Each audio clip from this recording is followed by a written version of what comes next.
Hello friends, कैसे आप सब। उम्मीद अच्छे होंगे और लगातार पढ़ रहे होंगे। ये अपने चैनल अब पढ़ाई पे हाउ टू ऑर्गेनिज्म रिप्रोड्यूस का दूसरा लेक्चर है। इससे पिछले वाले लेक्चर के अंदर हमने बात की थी इस लेक्चर के बेसिक्स की, जिसके अंदर हमने डीएनए की बात की थी और बताया था कि एक जो ब्लूप्रिंट होता है, मतलब एक ऑर्गेनिज्म से दूसरे ऑर्गेनिज्म में जो किस प्रकार से ऑर्गेनिज्म की बनावट होगी उसको कौन लेके जाता है, उसकी बात की थी। और जो मेन बात की थी हमने उसके अंदर वेरिएशंस की, जिसके अंदर से आराम से एक क्वेश्चन बन जाता है, एग्जाम के अंदर अलग से भी बनता है, उसकी मेन बात की थी। और उसके अंदर हमने बताया था कि जो वेरिएशन आते हैं वो किस प्रकार से एक स्पीसीज के लिए बेनिफिशियल होते हैं, किस प्रकार से उसे जिंदा रखते हैं। तो उनकी सबकी बात हमने पिछले लेक्चर में कर ली थी। ज़्यादा टाइम खराब नहीं करते हुए हम इस लेक्चर की शुरू करते हैं। अब बात करते हैं इसके अंदर हम किसकी बात करेंगे। तो आज हम बात करेंगे मोड ऑफ रिप्रोडक्शन। किसकी बात करेंगे? मोड ऑफ रिप्रोडक्शन, मतलब जो जनन की विधि है उसकी। मोड ऑफ रिप्रोडक्शन, जनन की विधि। तो जनन की विधि की बात कर लेते हैं तो हम इसे दो प्रकार से पढ़ते हैं। एक होता है एसेक्सुअल रिप्रोडक्शन, एसेक्सुअल रिप्रोडक्शन, और दूसरा जो होता है वो होता है सेक्सुअल रिप्रोडक्शन, मतलब लैंगिक। ये तो हो गया अलैंगिक जनन और वो हो गया लैंगिक जनन। ये दोनों आपके एनसीईआरटी में बताए हुए हैं। तो सबसे पहले तो हम इन्हीं के अंतर की बात कर लेते हैं कि इन दोनों में डिफरेंस क्या है। तो देखो, अलैंगिक जनन को समझना, एसेक्सुअल रिप्रोडक्शन को समझना। एसेक्सुअल के अंदर देखो पहला वर्ड क्या है? ए। इसका मतलब क्या है? ए का मतलब कि एसेक्सुअल रिप्रोडक्शन के अंदर कितने ऑर्गेनिज्म भाग लेंगे? सिर्फ एक। ए मतलब एक। तो एसेक्सुअल रिप्रोडक्शन के अंदर कितने ऑर्गेनिज्म भाग लेंगे, या अलैंगिक जनन में कितने ऑर्गेनिज्म भाग लेंगे? केवल एक। और उस एक ऑर्गेनिज्म से क्या बनेगी? उसकी संतति, उसकी संतति। दो या दो से अधिक, दो या दो से अधिक। ये तो हो गया एसेक्सुअल रिप्रोडक्शन। और उसके अंदर सेक्सुअल रिप्रोडक्शन, लैंगिक जनन, इसके अंदर दो ऑर्गेनिज्म भाग लेंगे, दो ऑर्गेनिज्म भाग लेंगे और उनसे क्या बनेगी? एक नए दो ऑर्गेनिज्म ने भाग लिया, मान लो ये पहला था, ये दूसरा ऑर्गेनिज्म था, इन दोनों से एक नए जीव का निर्माण हो गया। इसकी बात हम बाद में करेंगे। अभी आपके एनसीईआरटी में जो हेडिंग है वो है एकल जीवों के अंदर जनन। तो मतलब हम किसकी बात करेंगे? एसेक्सुअल रिप्रोडक्शन की। एसेक्सुअल रिप्रोडक्शन का मीनिंग आपको समझ में आ गया होगा कि इस जनन के अंदर केवल एक जीव भाग लेगा। अब समझना, लैंगिक जनन की बात हम आगे करेंगे, पर अभी एसेक्सुअल रिप्रोडक्शन की थोड़ी बात कर लेते हैं। अगर किसी रिप्रोडक्शन के अंदर केवल एक जीव भाग ले रहा है, किसी रिप्रोडक्शन के अंदर केवल एक जीव भाग ले रहा है, मतलब ये कोई ऑर्गेनिज्म था, मान लो कुछ भी, यहाँ पे मान लो प्लांट, मान लो ये कोई प्लांट था, ये एकल था, या कोई एनिमल भी मान सकते हो। अभी हम एसेक्सुअल रिप्रोडक्शन की बात कर रहे हैं। इसका मतलब क्या है कि सिर्फ एक जीव से किसका निर्माण होगा? दो जीव का निर्माण होगा।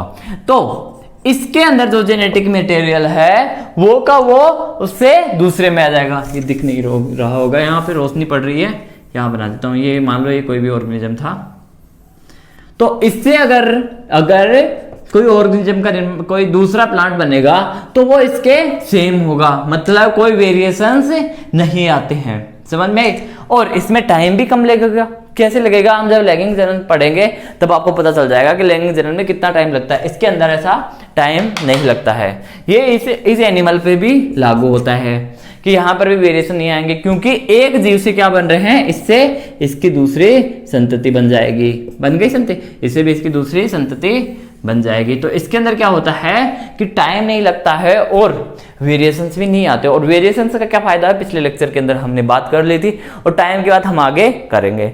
चलो अब हम बात कर लेते हैं जो हमारी एनसीईआरटी में दिए हुए हैं एग्जाम्पल, उनकी, मतलब कौन कौन सी प्रोसेस से बनते हैं। तो सबसे जो पहली प्रोसेस है वो हमारी प्रोसेस है फ्यूजन। कौन सी है? जो पढ़ा रखी है, फ्यूजन मतलब विखंडन। तो सबसे पहले जो जीव बने हैं विखंडन। अब ये देख लेते हैं कि विखंडन किस प्रकार से होता है, मतलब विखंडन के अंदर जो रिप्रोडक्शन होता है, जो जनन होता है, वो किस प्रकार से होता है।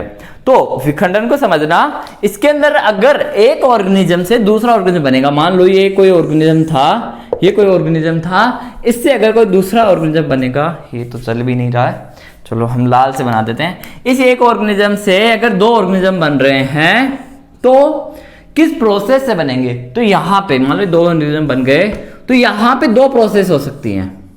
एक तो होगा सेल डिवीजन। सेल डिवीजन कितने प्रकार का होता है और किस प्रकार से होते हैं? दो प्रकार का होता है। किस प्रकार से होते हैं पिछले लेक्चर के अंदर बता दिया। तो इस एक ऑर्गेनिज्म से जब दो ऑर्गेनिज्म बनेंगे तो या तो सेल डिवीजन से मतलब कोशिका विभाजन से, और जो दूसरा प्रकार है वो है फिजन मतलब विखंडन से। कोशिका विभाजन या फिजन मतलब विखंडन।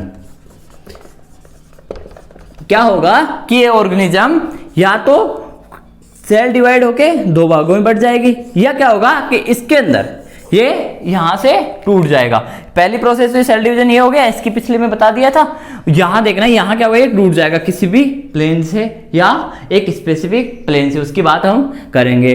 तो ये दो टूट गया तो इसके क्या हो गए, एक ये भाग बन गया, एक ये भाग बन गया, आगे जाके ये पूरा ऑर्गेनिज्म बना लेंगे। तो एक से दो बन गया। एक से दो बनना या उससे ज्यादा बनना ही क्या है, रिप्रोडक्शन है। समझ में आई बात?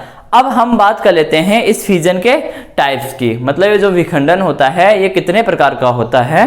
तो ये मेनली दो प्रकार का होता है, मेनली दो प्रकार का होता है। कौन से प्रकार होते हैं, मैंने अभी जो पिछली लाइन बोली है उसके अंदर हमने उसका जवाब दिया है, पर अगर आपने ध्यान से नहीं सुनी तो फिर समझ लो। मैंने बोला कि एक ऑर्गेनिज्म टूट के क्या बनाएगा, दो ऑर्गेनिज्म बनाएगा या दो से ज्यादा ऑर्गेनिज्म बनाएगा, मैंने ये बात बोली। तो वही दो प्रकार होते हैं कि अगर मान लो एक ऑर्गेनिज्म था, इससे दो ऑर्गेनिज्म बने। एक दूसरा ऑप्शन मैंने दूसरी बात बोली कि एक ऑर्गेनिज्म से बहुत सारे ऑर्गेनिज्म बन गए, कितने भी मतलब मल्टी कितने भी बन गए हैं। तो यहां एक से दो बन रहे हैं, एक से दो बन रहे हैं। एक को क्या बोलते हैं, यूनि, और दो को क्या बोलते हैं, बाई। तो ये क्या हो गया, बाइनरी। नरी मतलब टूटना, बाइनरी फिजन मतलब द्विखंडन, द्विखंडन। और यहां पे क्या हो रहा है, यहां पे एक ऑर्गेनिज्म से कितने ऑर्गेनिज्म बन रहे हैं, बहुत सारे ऑर्गेनिज्म बन रहे हैं। मतलब ये क्या हुआ, क्या हुआ, मल्टीपल फिजन, बहु विखंडन, बहुखंडन। विखंडन बोलो, खंडन बोलो, बहु विखंडन।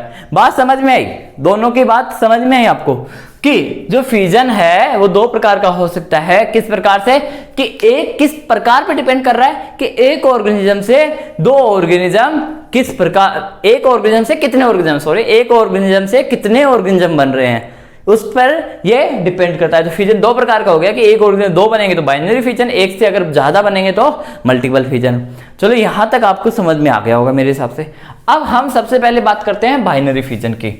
देखो बाइनरी फिजन के अंदर क्या हो रहा है, ध्यान से देखो यहाँ पे क्या हो रहा है। यहाँ पे हो रहा है कि एक ऑर्गेनिज्म से दो ऑर्गेनिज्म बन रहे हैं। अब देखो मैंने इसकी बात जो अब बताने जा रहा हूं उसकी भी मैंने पहले एक लाइन बोली थी, वो अब समझ में आ जाएगी।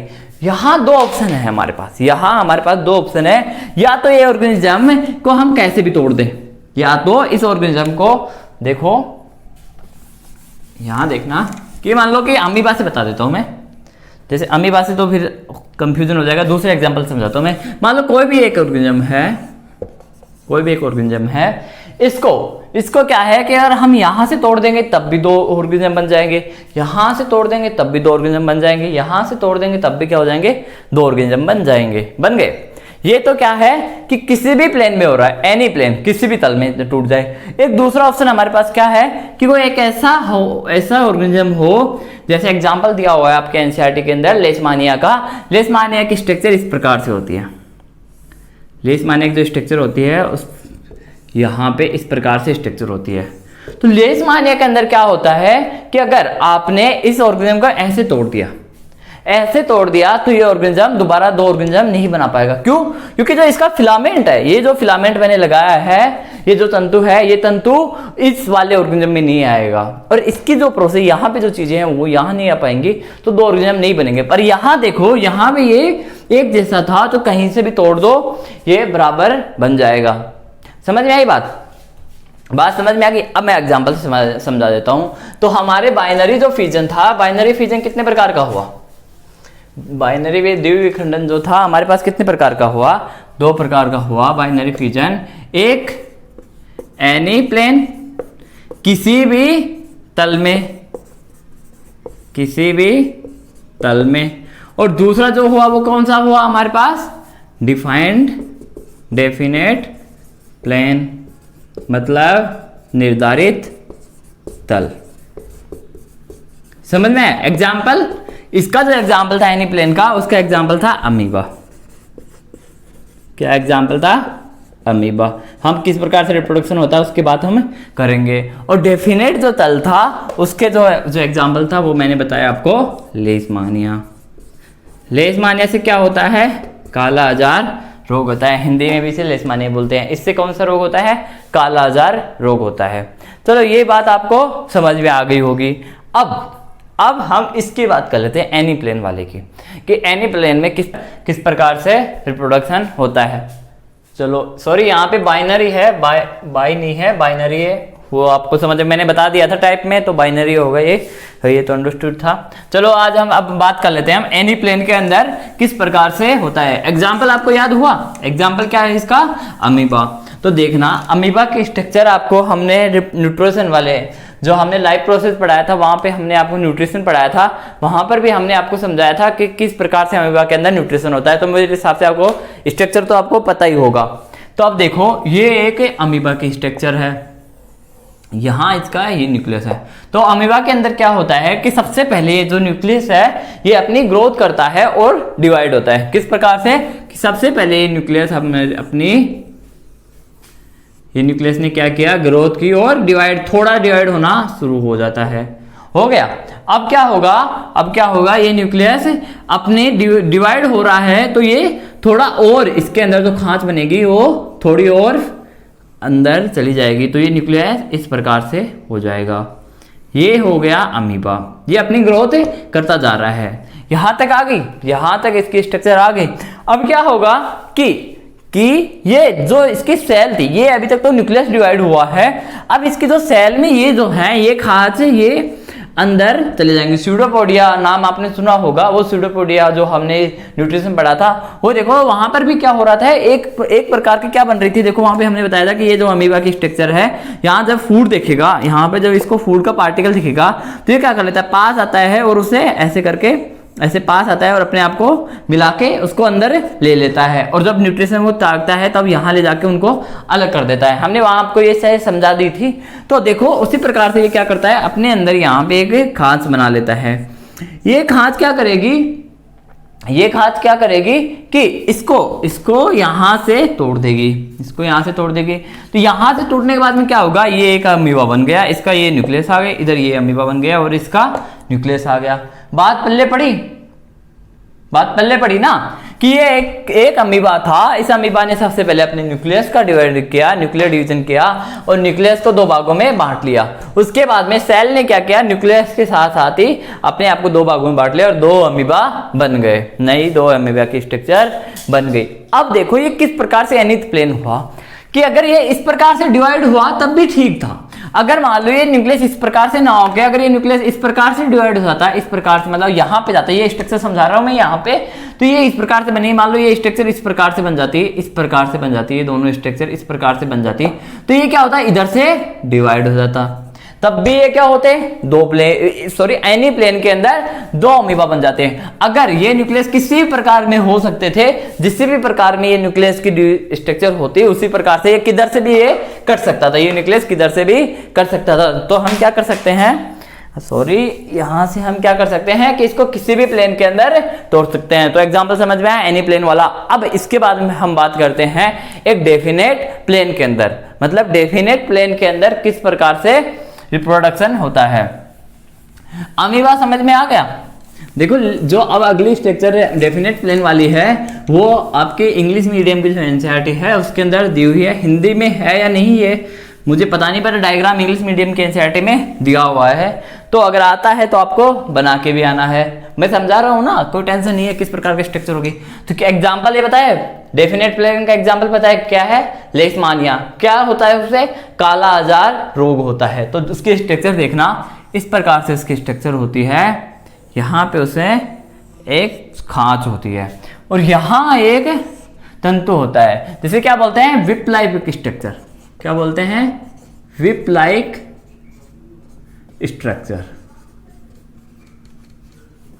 क्या बोलते हैं, विप लाइक स्ट्रक्चर, मतलब तंतु के समान संरचना, तंतु के समान संरचना। तो यहां पे किस प्रकार से रिप्रोडक्शन होता है देखना, एक प्लेन में होगा, इसका मतलब यह है कि किसी भी प्लेन में नहीं होगा। अब वो एक प्लेन समझना कि वो प्लेन कौन सा है। तो यहाँ पे जब सेल का डिवीजन होने शुरू, ये कोशिका, जब एक कोशिका दूसरी कोशिका या एक ऑर्गेनिज्म से दूसरा ऑर्गेनिज्म बनेगा, तो सबसे पहले ये जो तंतु है, ये तंतु अगली सेल में भी आना चाहिए।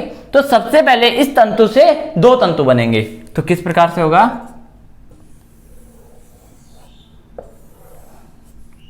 यहां दूसरा तंतु बनना स्टार्ट हो जाएगा।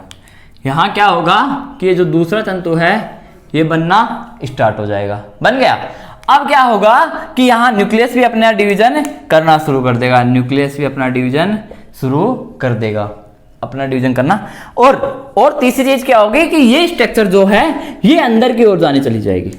ये जो स्ट्रक्चर है ये अंदर की ओर जाना स्टार्ट हो जाएगी। क्यों? क्योंकि एक सेल से क्या बनाने हैं, दो सेल, और डेफिनेट प्लेन में है, तो यही इसका प्लेन है जिसके अंदर ये डिवाइड होती है। तो अगले स्ट्रक्चर के अंदर क्या आएगा देखना कि ये अंदर जाने शुरू कर दिया है, और ये जो तंतु जहां विप लाइक स्ट्रक्चर थी उसी प्रकार के तंतु इधर भी बन जाते हैं। ये देखो यहां दिख रही होगी आपको, ये ही यहां पे है, और ये न्यूक्लियस है, ये भी डिवाइड हो जाते हैं, दो भागों में डिवाइड हो जाते हैं। इस प्रकार से मान लो आप, ये दो न्यूक्लियस डिवाइड हो गए। अब अगले के अंदर, अगले स्ट्रक्चर के अंदर क्या होगा कि ये जो संरचना थी, ये जो दिख रहा आपको ये है, ये क्या होगा कि अंदर चला जाएगा और इसे दो भागों में बांट देगा। समझ में आया? ये जो स्ट्रक्चर है ये अंदर जाएगी और इसे दो भागों में, जब ये ऐसे जाएगी तो इसको क्या कर देगी, दो भागों में बांट देगी, और ये बन गए दो ऑर्गेनिज्म। ये बन गए हमारे दो ऑर्गेनिज्म। बात समझ में आई या नहीं आई? नहीं आई तो आप कमेंट सेक्शन में कमेंट करके बता देना, हम आपको फिर से यही, यानी कि जो भी जहाँ पे प्रॉब्लम होगी हम अलग से वीडियो बना के आपको समझा देंगे। पर अगर आप कमेंट ही नहीं करोगे तो हमें पता ही नहीं चलेगा कि आपको प्रॉब्लम क्या है। ये आपके इंग्लिश में दिया हुआ है तो ये मत समझना बाहर से पढ़ाया है। ये लीशमानिया के अंदर किस प्रकार से रिप्रोडक्शन होता है, लीशमानिया के अंदर समझ में आया, विप लाइक स्ट्रक्चर कौन सी है और किस प्रकार रिप्रोडक्शन है, डेफिनेट जो प्लेन है वो किस प्रकार से है। चलो मेरे हिसाब से इतना समझ में आ गया। अगर ये समझ में आ गया तो आपका जो बाइनरी फिजन है वो वाला पार्ट खत्म हो गया, बाइनरी फिजन की बात खत्म हो गई। चलो अब इसके बाद में जो बाइनरी फिजन खत्म हुआ उसके बाद में जो हमारा आता है वो है मल्टीपल फिजन, मतलब बहुविखंडन। तो देखना मल्टीपल फिजन या बहुविखंडन किस प्रकार से होता है। मल्टीपल फिजन, बहुविखंडन, ये किसके अंदर होगा, ये एक पैरासाइट के अंदर होता है जो यूनिसेलुलर होता है और क्या करता है, मलेरिया कोज करवाता है। तो आपको मेरे हिसाब से मलेरिया कौन कोज करवाता है आपने पढ़ा होगा, नहीं पढ़ा तो मैं बता दूं कौन कोज करता है, प्लाज्मोडियम। कौन करता है, प्लाज्मोडियम। क्या कोज करता है, मलेरिया। इससे क्या होता है, मलेरिया होता है। तो इसके अंदर मल्टीपल फिजन मतलब एक सेल से दो सेल एक सेल से बहुत सारी सेल बनती है। दो सेल किसमें बन रही थी, बाइनरी फिजन के अंदर। तो इसमें क्या होता है कि मान लो ये एक सेल है, ये सेल क्या करती है कि डिवाइड होना स्टार्ट हो जाती है। ये सेल डिवाइड होना स्टार्ट हो जाती है और अपने चारों ओर एक कवरिंग भी बनाती जाती है। जैसे इसने डिवाइड हुई और ये इस प्रकार से बहुत सारी इसने मल्टीपल सेल बना ली। डिवाइड किस, या तो माइटोसिस या मियोसिस। तो वो हमने आपको बताया था कि माइटोसिस किस में होता है, मियोसिस किस में होता है। ये माइटोसिस के द्वारा डिवाइड हुई और इसने अपने चारों ओर एक कवरिंग बना ली। ये कवरिंग क्या है, इसका सुरक्षा कवच है। ये क्या है, इसका सुरक्षा कवच है जो इसको विपरीत परिस्थितियों के अंदर, जो क्या करेगा, इसको विपरीत परिस्थितियों के अंदर जीवित रखता है। ये इसको विपरीत परिस्थितियों के अंदर जीवित रखता है। जैसे ही इसको सुटेबल कंडीशन मिलती है ये अलग अलग हो जाते हैं और अलग अलग प्लाज्मोडियम ऑर्गेनिज्म को बना लेते हैं। तो यहाँ क्या था कि एक ऑर्गेनिज्म से क्या बन रहे थे, बहुत सारे ऑर्गेनिज्म बन रहे थे, इसीलिए इसे क्या बोलते हैं, मल्टीपल फिजन बोलते हैं। यहां तक की बात आपको समझ में आई। फ्यूजन के अंदर कोई भी किसी भी तरह की प्रॉब्लम है, एक बार देखो कौन कौन से क्वेश्चन बन रहे हैं। पिछले लेक्चर वाला तो बना दिया, वेरिएशन वाला था। इसमें क्या बन रहा है कि फ्यूजन, टाइप ऑफ फ्यूजन कितने प्रकार के होते हैं। तो टाइप ऑफ फ्यूजन कितने प्रकार के होते हैं, 2 प्रकार के होते हैं। कौन से, बाइनरी फ्यूजन और मल्टीपल फ्यूजन। फिर बाइनरी फ्यूजन पूछ सकता है कि बाइनरी फ्यूजन कितने प्रकार के हैं, 2 प्रकार के हैं। कौन कौन से हैं, किसी एनी प्लेन में होगा या एक डेफिनेट प्लेन में होगा। एग्जाम्पल पूछ सकता है एनी प्लेन का कौन सा है, डेफिनेट प्लेन का कौन सा है, या बाइनरी फ्यूजन का एग्जाम्पल कौन से हैं, मल्टीपल फ्यूजन के एग्जाम्पल कौन से हैं, और कौन सा रोग होता है, कालाजार रोग किससे होता है, किससे होता है, लिस्मानिया से था, और ये जो प्लाज्मोडियम से क्या होता है, मलेरिया रोग होता है। तो यही सारे क्वेश्चन बनते हैं जो हमने सारे क्लियर करा दे हैं। और इसके अलावा भी आपके कोई डाउट हो तो आप कमेंट सेक्शन में कमेंट कर दीजिए, हम आपके सवाल का जवाब दे देंगे अगली वीडियो या उससे अगली वीडियो के अंदर, या अलग से वीडियो का ज़्यादा बड़ा डाउट होगा तो हम आपको अलग से वीडियो बना के भी बता देंगे। पर देखो यार, शेयर करो ना, मत बोलो, अपने दोस्तों के साथ शेयर करो। हम आपके लिए मेहनत कर रहे हैं, हमें भी मोटिवेशन की ज़रूरत पड़ती है। आप शेयर करोगे, ज़्यादा लाइक्स आएंगे अगर अच्छा बनाते हैं। कमेंट करोगे, आपको चाहे अच्छा लगे या बुरा लगे, कोई इशू नहीं है कि अगर अच्छा लगे तभी कमेंट करो, बुरा लग रहा है तभी आप कमेंट कर सकते हो कि सर ये कमियां हैं। जैसे इधर ये बोर्ड की तरफ ये ऊपर दिख रहा है तो आपको ये कमेंट कर सकते हो कि सर ये आपके ऊपर दिख रहा है। तो वो अगर आपको किसी भी चीज़ से प्रॉब्लम है तो आप बता सकते हो। आप कमेंट, आपके फोन है, आप कमेंट कुछ भी कर सकते हो। हम आपको, आप बताओगे, हम मॉडिफाई करेंगे, अच्छा करेंगे, पर आपका सहयोग चाहिए। हमें थोड़ी बुरा लगेगा कोई भी चीज़। अगर आपको यहाँ पर कोई भी चीज़ बुरी लग रही है तो आप ही बताओगे ना, हमें तो अच्छी लग रही है। अगर हमें तो बुरी लगती तो हम तो सही कर लेते ना। पर आपको अगर और कोई बुरी चीज़ लग रही है, कुछ और मॉडिफिकेशन करने हैं तो हम आपके लिए सही करेंगे। पर आपको कमेंट सेक्शन में कमेंट करके बताइए। और हमने ग्रुप भी बना लिया है, आप वहाँ पर भी ऐड हो सकते हो। चलो, जय हिंद, जय भारत। आज के लेक्चर में इतना ही।